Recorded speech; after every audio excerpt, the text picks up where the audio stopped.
भारत और पाकिस्तान के बीच बढ़ते हुए तनाव को लेकर एक बड़ी खबर सामने आ रही है।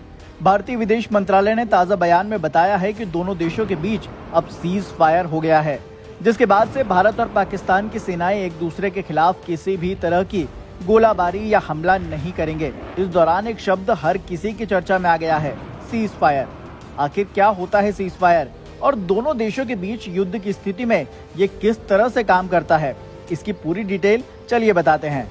सबसे पहले ये समझते हैं कि क्या होता है सीज फायर। दरअसल भारत और पाकिस्तान के बीच मौजूदा हालातों को देखते हुए सीज फायर की घोषणा की गई है।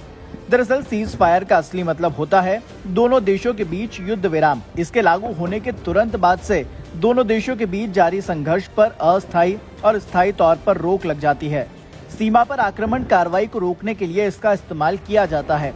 खास बात यह है कि इसमें किसी भी तरह की संधि की जरूरत नहीं होती, बल्कि इसके लागू होने का फैसला दोनों देशों की आपसी सहमति पर निर्भर करता है। 10 मई को भारत के विदेश सचिव विक्रम मिस्री ने प्रेस कॉन्फ्रेंस करके इस बात की आधिकारिक जानकारी दी है कि भारत और पाकिस्तान के बीच युद्ध विराम की पुष्टि की गई है। हालांकि आतंकवाद के खिलाफ देश के सख्त रवैये पर अडिग रहने की भी बात कही गई है। इस मामले को लेकर अब 12 मई को एक बार फिर से एक अहम बातचीत होगी।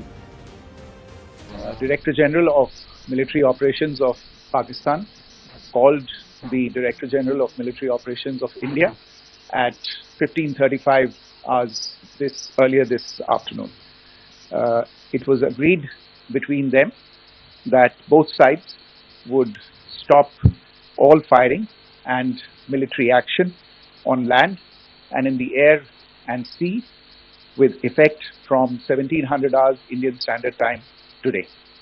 Instructions have been given on both sides to give effect to this understanding. The Directors General of Military Operations will talk again on the 12th of May at 1200 hours. Thank you.